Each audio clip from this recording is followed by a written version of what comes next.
why do you need a visual identity? Well, the answer has to do with the fact that we live in this digital world. The internet revolution has completely transformed the way in which we communicate, the way in which even the world functions. With an increase in accessibility of knowledge, nowadays every knowledge seems accessible. It's just that we are surrounded by information. We could call it an information overload. So that's the first characteristic of today's world. We live in this information overload. And another characteristic is that consumers, the audience, has an ever shorter attention span. Well, of course, because there's so much content and everybody is fighting for the consumer's attention, that me as a consumer, I have a shorter attention span than before. I cannot focus everywhere. So the way it works is that in order to choose what I will read, what I will consume as content, I will use my visual perception of the world to form my first opinions.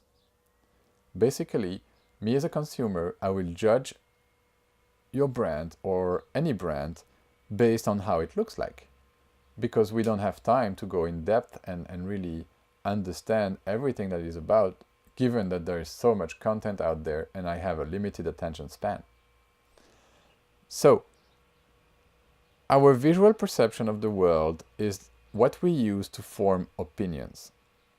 Consumers will recognize companies through their brand's visual identity, and they will form opinions before they even know about what the company is doing and what they produce, what they sell.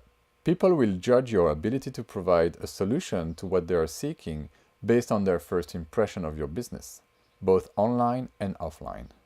So basically, you are being judged by the way you look, by the way your company looks.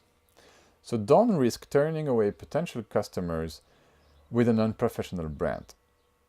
Here I want to give you a little real life example.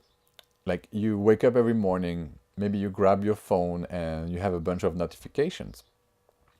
So you find yourself on Facebook just scrolling down, scrolling down, scrolling down, and your thumb keeps scrolling down.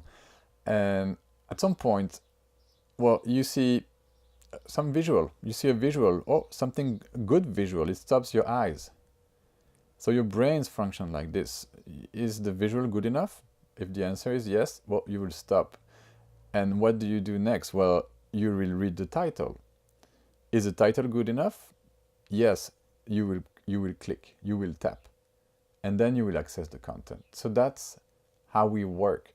Our eyes are stopped by good visuals.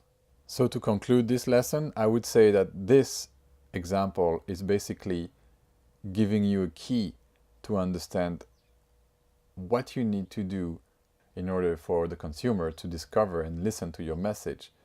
You have to first stop their eyes with good looking visuals.